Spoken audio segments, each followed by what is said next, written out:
तो रूस और यूक्रेन के बीच में हो रही है, लेकिन पहली बार अमेरिका और रूस आमने सामने हैं।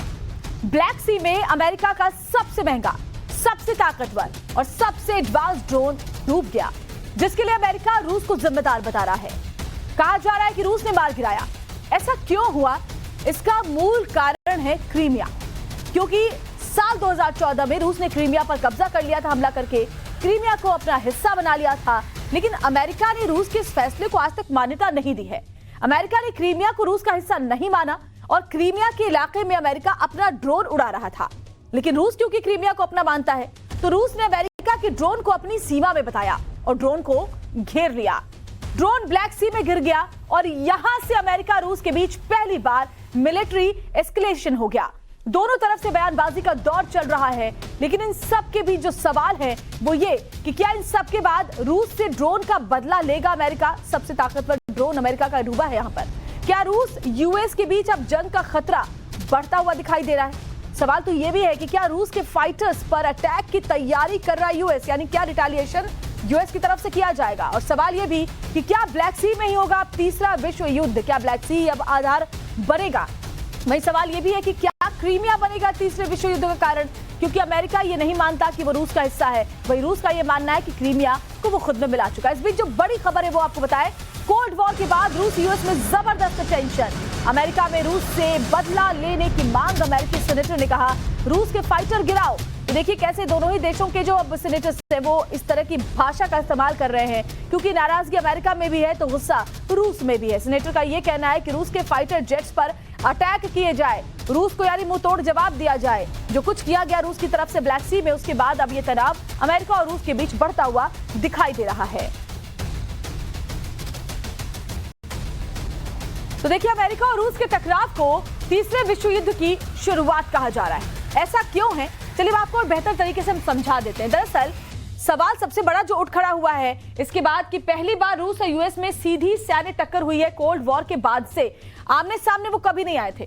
कोल्ड वॉर के बाद से सबसे ज्यादा तनाव का दौर अभी दोनों देशों के बीच चल रहा है। ड्रोन क्रैश के बाद अमेरिका में रूस से बदले की मांग उठने लगी है। कहा जा रहा है कि रूस को मजा चखाओ। सीनेटर लिंडसे ग्राहम ने कहा कि रूस के फाइटर्स को गिराओ, रूस को जवाब दो। ब्लैक सी में अपनी मौजूदगी बढ़ाने में नाटो भी जुट गया है। जिस तरह का एक्शन रूस की तरफ से लिया गया, ब्लैक सी में मौजूदगी अगर नाटो बढ़ाता है तो उसका सीधा साधा मतलब यह है कि बौखलाहट रूस की भी बढ़ेगी। ब्लैक सी में मौजूदगी अगर नाटो कंट्रीज बढ़ाते हैं तो रूस को गुस्सा आएगा और ऐसे में रूस का अगला कदम क्या होता है इस पर भी नजर रहने वाली है। तो क्या ब्लैक सी से वर्ल्ड वॉर की शुरुआत होगी? क्योंकि कोल्ड वॉर के बाद से पहली बार यह मौका है जब आमने सामने दोनों ही देश इस तरीके से ब्लैक सी में सामने आए हैं। तो इसके बाद तमाम बड़े अब सवाल उठ खड़े हुए हैं, क्योंकि अमेरिका के अंदर से ही अब ये सवाल उठ रहे हैं कि आप रूस से बदला लो, रूस के फाइटर्स को गिराओ। सीनेटर लिंडसे ग्राहम ने ये कहा कि ब्लैक सी में मौजूदगी और ज्यादा बढ़ानी होगी और रूस को ये दिखाना होगा कि अमेरिका सुपर पावर क्यों कहा जाता है। और देखिए अमेरिका ये नहीं मान रहा है कि रूस ने उसके ड्रोन को गिराया। नहीं मानने की वजह यह है कि अमेरिका नहीं चाहता कि उसकी जो सुपर पावर की इमेज है उसको झुकाए, उसको ये वो दुनिया के सामने ये स्वीकार कर सके कि रूस ने उसके ड्रोन को गिरा दिया है। और हमारे साथ group captain defence expert UK Devnath sir जुड़ गए हैं। सीधे उनका रुख कर लेते हैं। यूके देवनाथ सर, स्वागत है आपका हमारे स्टूडियो में। ये जो ब्लैक सी में हुआ, क्योंकि कोल्ड वॉर के बाद से ये पहली मर्तबा है जब रूस और अमेरिका इस तरीके से आमने सामने आए। हालांकि अमेरिका इनकार कर रहा है कि रूस ने ड्रोन को गिराया है, लेकिन जो कुछ भी हुआ वो पूरी दुनिया के सामने। क्या इंपैक्ट आप इन दोनों ही देशों के, दोनों ही बड़ी शक्तियों के आमने सामने आने के बाद देखते हैं इस युद्ध पर? बहुत बड़ी घटना है, बहुत बड़ी दुर्घटना है मैं कहूँगा। MQ-9 रीपर जो है वो यूएस एयरफोर्स और यूएस इंटेलिजेंस सर्विसेज का बहुत ही बड़ा, महत्वपूर्ण और सीक्रेट जासूसी UAV है। ये ब्लैक सागर के ऊपर उड़ रहा था ताकि ये ब्लैक सागर पर, क्रीमिया पर, सेवास्टोपोल पर और CF एज़ोरस में यूएस जानना चाहता था कि किस तरह से रशियन नेवी ने अपनी डिप्लॉयमेंट की हुई है। इस इंटेलिजेंस को आगे अमेरिका यूक्रेन को भेज रहा था। हाँ, जब रूस के ग्राउंड बेस्ड रेडार्स ने इस MQ-9 रीपर ड्रोन को देखा तो उन्होंने ग्राउंड से इस चीज को पता लगते ही इसके जो वेक्टर थे, यानी दिशा, ऊंचाई और स्पीड, अपने आप तुरंत अपने जो रूस की एयरफोर्स के Su-27 थे उनको दे दिया। देखिए MQ-9 रीपर जो है वो एक स्टेल्थ यूएवी नहीं है, यानी रूस के MiG-27 के एयर टू एयर रेडार पर दिखाई दे जाता है। उन्होंने इसका पीछा किया और इसके पास पहुंचने के बाद उन्होंने बड़ी चतुराई से इसके ऊपर फ्यूल डंपिंग की। फ्यूल डंपिंग जो है वो हर ज्यादातर फाइटर विमान में एक सिस्टम होता है कि पायलट लैंडिंग के दौरान जो एक्स्ट्रा फ्यूल है उसको पहले से ही डंप कर देता है, यानी उसको डिकेंट कर देता है, खाली कर देता है, हवा में उड़ा देता है, ताकि लैंड करते वक्त हवाई जहाज की जो वजन है वो कम हो जाए और लैंडिंग गियर पर कम स्ट्रेस पड़े। इन पायलट्स ने क्या किया, उस सिस्टम का इस्तेमाल करते हुए MQ-9 रीपर पर ये जो एक्स्ट्रा फ्यूल था Su-27 पे वो स्प्रे कर दिया। तो ये स्प्रे करने का मकसद क्या था, ये मैं आपसे और बेहतर तरीके से समझूंगी, लेकिन एक बड़ी खबर इस वक्त जो आ रहा है पहले वो बताते हैं अपने दर्शकों को। अब अमेरिकी सीनेटर लिंडसे ग्राहम को अमेरिका में रूस के राजदूत एनाटोली एंटोनोव ने जवाब दिया है, क्योंकि देखिए अमेरिकी सीनेटर ने जैसे कहा था कि रूस के फाइटर को गिराओ, उसके बाद जवाब रूस की तरफ से भी दिया गया है।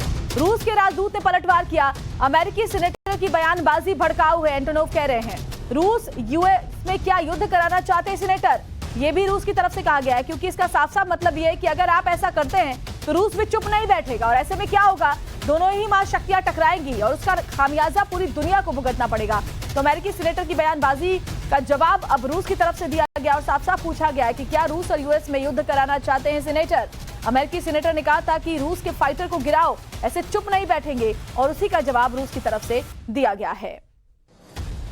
तो अमेरिका में रूस के राजदूत एनाटोली एंटोनोव ने क्या कुछ कहा है, चलिए अब आपको वो भी हम बता देते हैं। तो ये जो सीनेटर्स और उसके बाद जो जवाब दिया गया है यूके देवनासर, वो साफ साफ बताता है कि तनाव कितना ज्यादा बढ़ गया है। रूस और अमेरिका के बीच युद्ध का खतरा लगातार बढ़ रहा है। रूस के खिलाफ अमेरिकी सीनेटर की जो बयानबाजी है वो भड़काऊ है, रूस का ये कहना है। सीनेटर लिंडसे ग्राहम का जो बयान है वो डेंजरस एस्केलेशन है। रूस के फाइटर पर अटैक का मतलब समझते हैं सीनेटर। उन्होंने पूछा है कि फाइटर पर अटैक क्या ये बच्चों का खेल है कि फाइटर पर अटैक कर दोगे, क्या रूस अमेरिका में डायरेक्ट मिलिट्री क्लैश कराना चाहते हैं, ये तमाम सवाल रूस की तरफ से पूछा गया है। दुनिया की सबसे बड़ी परमाणु शक्तियों में जंग का खतरा मंडराएगा। तो जाहिर तौर पर जो बात अमेरिका के सीनेटर की तरफ से सर कही गई वो बहुत ही गैर जिम्मेदाराना था। इतना आसान नहीं है कि आप रूस के फाइटर को गिराएंगे, रूस आप पर अटैक करेगा। दो महाशक्तियों के बीच अगर जंग होती है तो उसका अंजाम क्या हो सकता है, ये पूरी दुनिया जानती है। हाँ, अच्छी बात यह है कि कल अमेरिका में वाशिंगटन में रूस के एम्बेसडर को बुलाया गया और उसको एक डिमार्श कहते हैं, यानी शो कॉज नोटिस इशू किया गया, जिसमें अमेरिका के राजनीतिक ने रूस के एम्बेसडर को यह कहा कि आप कृपया मॉस्को को और क्रेमलिन को बताएं कि अगली बार रूस का कोई फाइटर पायलट इस तरह की गैर जिम्मेदाराना हरकत ना करे। तो फिलहाल लगता है ये मामला डिप्लोमेटिक लेवल पर सॉल्व हो गया और इसके आगे फ्लेयर अप होने की या इससे आगे बढ़ने की उम्मीद नहीं है। हाँ, अमेरिका के सीनेटर ने जो कहा ये उनका निजी बयान है। देखिए, अगर अमेरिका इस युद्ध में किसी भी रूसी फाइटर विमान को गलती से भी शूट डाउन करेगा तो रूस भी उसका भरपूर जवाब देगा, और उससे तो ये युद्ध अमेरिका बनाम रशिया बनाम नेटो बन जाएगा। इसलिए अमेरिका को भी मालूम है कि वो किसी भी हालत में अपने फाइटर पायलट्स को यह हुक्म ना दे, वरन उनको 2 बार ब्रीफ करे कि आप गलती से भी किसी रशियन फाइटर विमान को शूट डाउन नहीं करेंगे। ऐसा करना ही एक अंतर्राष्ट्रीय डिप्लोमेटिक लेवल पर सही व्यवहार होगा। बिल्कुल सही कह रहे हैं सर आप। तो ये तो थी रूस अमेरिका के बीच की बयानबाजी। चलिए अपने दर्शकों को रियल तस्वीरों, एनिमेशन, वीडियो और जियोग्राफिकल मैप अलग अलग तरीके से बताने की कोशिश करते हैं कि ब्लैक सी में आखिर हुआ क्या था। पहले चलिए वो वीडियो आपको दिखाते हैं जो खुद अमेरिका ने जारी किया है। ये वीडियो अमेरिकी ड्रोन MQ-9 रीपर में लगे कैमरे में कैद हुआ है। वीडियो में रूस का सुखोई 27 आता हुआ दिखाई देता है। 4 सेकंड बाद सुखोई से ऑयल निकाला जाता है। बड़ी मात्रा में तेल की धारा ड्रोन के ऊपर गिरती है। कुछ फ्रेम्स के लिए कैमरे की रिकॉर्डिंग डिस्टर्ब होती है। कैमरा फिर सब कुछ कैप्चर करने लगता है। ये देखिए, सबसे पहले हम आपको दिखा रहे हैं, ये आप देख रहे हैं MQ रीपर ड्रोन, ये आगे बढ़ रहा है। आगे आते हुए सुखोई को आप देख सकते हैं, सुखोई सीधे आता है और उसके बाद यहां पर आकर के जो आप सर कह रहे थे कि ऑयल डंपिंग करना, वो करता है। और उसके बाद हम देखेंगे कि जो प्रोपेलर है ड्रोन के, वो टेढ़े हो जाते हैं। ये देखिए, हम एरो में हम साफ साफ दिखा रहे हैं कि ड्रोन के प्रोपेलर टूट जाते हैं। 2 प्रोपेलर दिखाई पड़ते हैं जो कि टेढ़े हैं। कैमरा सब कुछ कैप्चर कर रहा है। थोड़ी देर बाद ड्रोन के कैमरे में दूसरा सुखोई 27 दिखाई देता है। ये सुखोई सीधे ड्रोन की तरफ आगे बढ़ता है। पहले ही ड्रोन की तरह पहले ही जो उनका सुखोई था उसकी तरह ड्रोन के ऊपर ये भी तेल छोड़ता है और ड्रोन के बेहद नजदीक से ये निकल जाता है। ड्रोन कैमरे की रिकॉर्डिंग पूरी तरह ठप हो जाती है और जैसे जैसे तेल हटता है ड्रोन कैमरा फिर से एक्टिव होता है। तो ये तस्वीरें हम आपको बार बार दिखा रहे हैं, ये अमेरिका की तरफ से वीडियो जारी किया गया है। इस बार जो कैमरे में दिख रहा है कि वो ड्रोन के प्रोपेलर क्षतिग्रस्त है। ये देखिए जो एरो आप देख रहे हैं, इसमें आप देखेंगे जो घूमता हुआ प्रोपेलर है उसमें से 2 प्रोपेलर ऐसे जो नष्ट घूमे हुए, देखिए आपको दिख रहा है। इसको अगर आप ध्यान से देखेंगे, आपको गोल घेरे में दिखा रहे हैं 2 प्रोपेलर पूरी तरह से मुड़ चुके हैं। इसको और बेहतर तरीके से अगर हम समझाते हैं, सर भी हमारे साथ हैं, यूके देवनाथ सर, अगर इस वीडियो को हम और बेहतर तरीके से समझे तो ये जो वीडियो है वो देखिए, ये अमेरिका ने खुद जारी किया, इसको किस तरीके से समझाएंगे? देखिए इस वीडियो में आप देख सकते हैं कि जो सुखोई 27 है वो ड्रोन की तरफ आ रहा है। ड्रोन के नीचे एक कैमरा लगा होता है, सर्विलेंस कैमरा। जो ग्राउंड बेस्ड कंट्रोलर है उसने सर्विलेंस कैमरा को घुमाकर इस सुखोई 27 की तरफ फोकस किया हुआ है। अब आप देख सकते हैं सुखोई 27 का पायलट जो है ड्रोन की तरफ बढ़ रहा है और जब वो ड्रोन से महज 2 सेकंड दूर रहता है तो वो अपने फ्यूल डंपर से जो एविएशन टर्बाइन फ्यूल है उसको छोड़ रहा है, स्प्रे कर रहा है। आप सुखोई 27 को देख रहे हैं, इसमें अंडरविंग आप देख सकते हैं एयर टू एयर मिसाइल भी लगे हुए हैं। और इस सुखोई 27 से जब वो फ्यूल को छोड़ता है, फ्यूल को जब वो डंप करता है तो वो जो फ्यूल है वो इस ड्रोन के ऊपर गिरता है। ड्रोन के कैमरे के लेंस के ऊपर आप देख सकते हैं इस फ्यूल का स्प्रे हुआ है। इसके साथ ही क्या हुआ है कि जो ड्रोन के इंजन में ऑक्सीजन जाती है, हवा जो खींचता है, उसमें भी जब फ्यूल चला गया तो उसका प्रोपेलर रुक गया। एक और चीज शायद इसकी अभी तक रूस ने कोई पुष्टि नहीं की है कि शायद इस सुखोई 27 का जो अंडर सरफेस है, अंडर बेली है, उसका जो बॉटम पार्ट है वो शायद ड्रोन के प्रोपेलर से टच हो गया। टच हुआ, ये प्रोपेलर हम दिखा भी रहे हैं। प्रोपेलर जो है वो टूटा हुआ, 2 प्रोपेलर हमें दिखाई पड़ते हैं जो घूमे हुए, और ये एक बार फिर से सुखोई आता है, दूसरा सुखोई भी हम देख सकते हैं वो आगे बढ़ता हुआ। हाँ, तो अभी तक रूस कह रहा है कि हमारे सुखोई विमान ने इस ड्रोन को टच नहीं किया। अब वो जहाज सक्सेसफुली सेफली जाके रूस में लैंड कर गया है।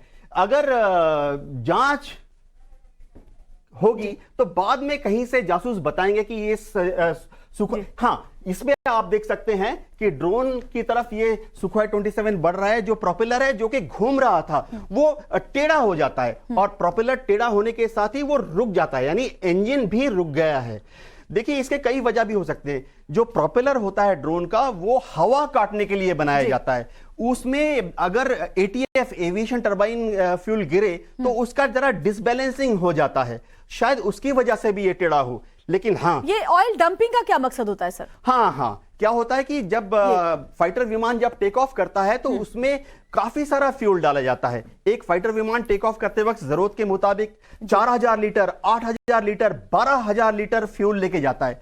अब क्या है, मिशन के बाद जब वो वापस लौटता है तो उसमें हो सकता है तब लैंडिंग के पहले भी 4000 लीटर, 6000 लीटर फ्यूल बचा हुआ है। अगर इतने हैवी फ्यूल के साथ वो लैंड करेगा तो उसके जो चक्के हैं, पहिए हैं, हम बोलते हैं अंडर कैरेज, लैंडिंग गियर, उसके ऊपर बहुत ज्यादा दबाव आएगा।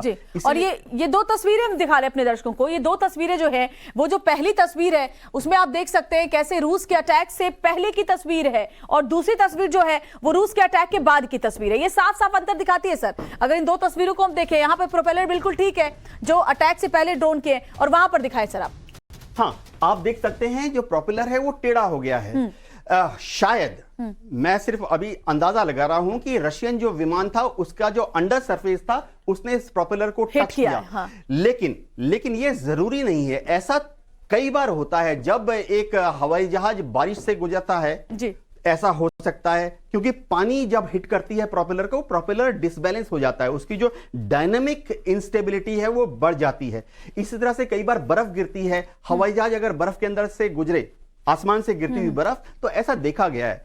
अमूमन ऐसा नहीं होना चाहिए लेकिन इस केस में शायद ऐसा हुआ है। बिल्कुल ये साफ दिखता है जब एक्शन से पहले का जो ड्रोन है उसके प्रोपेलर बिल्कुल सीधे हैं, वो काम कर रहे हैं ठीक से, और जो हमले के बाद, अटैक के बाद जो प्रोपेलर है वो आप देख सकते हैं वो बिल्कुल टेढ़ा हो गया है। ये जो वीडियोस है वो अमेरिका की तरफ से ही सर जारी किए हैं। अमेरिका ने तो ये कहा कि हमने अपने इसको ड्रोन को खुद ही गिराया है ब्लैक सी में। तो ऐसे में अब इस वीडियो को जारी करने के पीछे अमेरिका का क्या मकसद हो सकता है? देखिए रूस ने पहले डिनाई कर दिया था, रूस ने तो साफ साफ मना ही कर दिया था कि उन्होंने ऐसा किया है। रूस ने बोला नहीं, हमले तो किसी ड्रोन को अपने हवाई जहाज से हमला नहीं किया। इसीलिए उसको काउंटर करने के लिए यूएस को पेंटागन को ये वाला वीडियो रिलीज करना पड़ा। इससे अमेरिका साफ साफ इंटरनेशनल कम्युनिटी को, यानी दुनिया भर के लोगों को बताना चाहता है कि रूस जो है हमारा ड्रोन जो कि इंटरनेशनल एयर स्पेस में था उस पर मिलिट्री अटैक कर रहा है। और इसीलिए दिखाई भी पड़ता है ये जो पहले और बाद की तस्वीर हम दिखा रहे हैं, बिफोर एंड आफ्टर। ये देखिए तस्वीर अगर हम देखें, और इसमें टाइम भी है सर, टाइम भी है कि कितने बजे पहले जब था वो है, और उसके बाद जब प्रोपेलर टेढ़ा होता है, अटैक हो जाता है, तो उसके बाद क्या होता है। आपने देखा किस तरह सुखोई ने ड्रोन को घेरा और उसके ऊपर तेल की बारिश की। लेकिन अमेरिका द्वारा जारी जो तस्वीरें हैं उसमें ड्रोन को गिराता हुआ नहीं दिखाया गया। अमेरिका के ही एक न्यूज चैनल ने ड्रोन के डूबने का एनिमेशन वीडियो रिलीज किया है, आपको वो भी हम दिखा रहे हैं। ये देखिए, defence expert group captain UK Devnath sir से भी समझने की कोशिश करेंगे कि आखिर ये ड्रोन गिरा कैसे। इस एनिमेशन वीडियो में साफ साफ दिखाई दे रहा है सर। हाँ देखिए, जब वो ड्रोन डैमेज हो गया, ड्रोन डैमेज होने के बाद ड्रोन के पायलट के पास क्या ऑप्शंस हैं। पायलट, ड्रोन का पायलट आप याद रखिए अमेरिका में बैठा है, रिमोट एरिया में बैठा है। तो ड्रोन का जो पायलट है, जब जैसे ही ड्रोन डैमेज हो गया तो ड्रोन का जो पायलट जो कि जमीन में बैठा हुआ है, रिमोटली ऑपरेट कर रहा है, वो उसके पास दो ऑप्शन है। ये ड्रोन गिरता हुआ दिखाई दे रहा है साहब। एक तो ये है कि इंजन खराब हो गया तो वो उसकी पानी के ऊपर फोर्स लैंडिंग करा दे। फोर्स लैंडिंग हम लोग इस्तेमाल करते हैं शब्द कि आपके पास इंजन काम नहीं कर रहा तो आप ड्रोन को ग्लाइड करते हुए, जैसे ग्लाइडर या पतंग लैंड करती है हवा में, उसको आप पानी के ऊपर लैंड करा दें। दूसरी चीज, एक और ऑप्शन है जिसका कि यहां इस्तेमाल नहीं हुआ, सेल्फ डिस्ट्रक्ट। सर जो पहले जो वीडियोस अमेरिका की तरफ से जारी किए गए हैं उसमें सुखोई ऊपर से गुजरता हुआ दिखाई दे रहा है, लेकिन जो ये मीडिया की, अमेरिकी मीडिया की तरफ से जारी किया गया एनिमेशन ग्राफिक्स, इसमें वो नीचे की तरफ से जाता हुआ दिख रहा है। हाँ, क्या हुआ है कि सुखोई जो है वो नीचे की तरफ से आया। मैं अगर अपने हाथ के इशारे से दिखाऊं, अगर ये ड्रोन है तो ये दिखाया जा रहा है कि सुखोई जो है नीचे की तरफ से आया, ऊपर क्लाइंब करते हुए उसने फ्यूल स्प्रे किया। हाँ।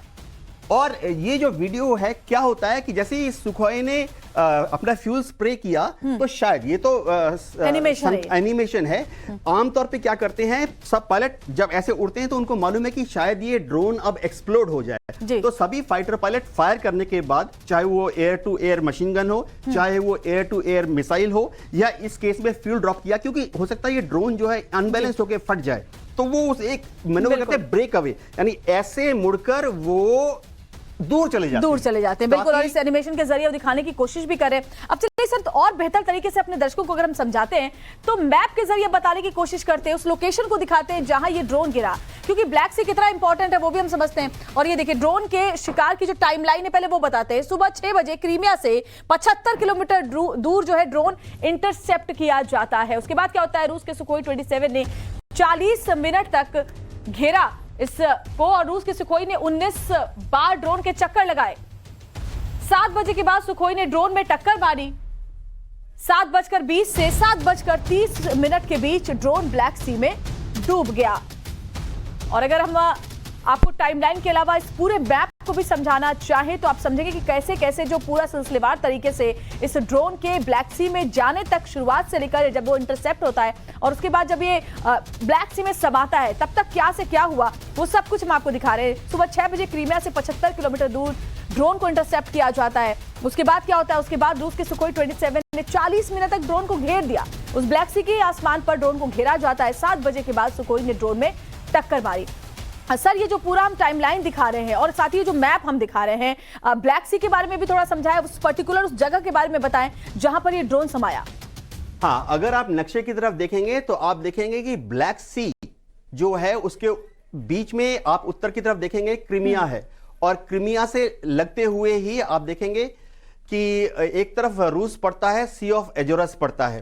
तो रूस में जो ग्राउंड बेस्ड रेडार्स हैं उनमें क्या हुआ कि रूस के पास काफी सारे ग्राउंड बेस्ड रेडार हैं जो कि जमीन से उन्होंने इस ड्रोन को ट्रैक किया, और ट्रैक करने के बाद उन्होंने इसके जो वेक्टर्स हैं, यानी ये ड्रोन किस दिशा में, किस ऊंचाई पर और किस स्पीड से उड़ रहा है, उन्होंने अपने सुखोई 27 के पायलट को बता दिया जी। और अगर हम ये देखें सर, इस पर और बेहतर तरीके से हम समझाएं।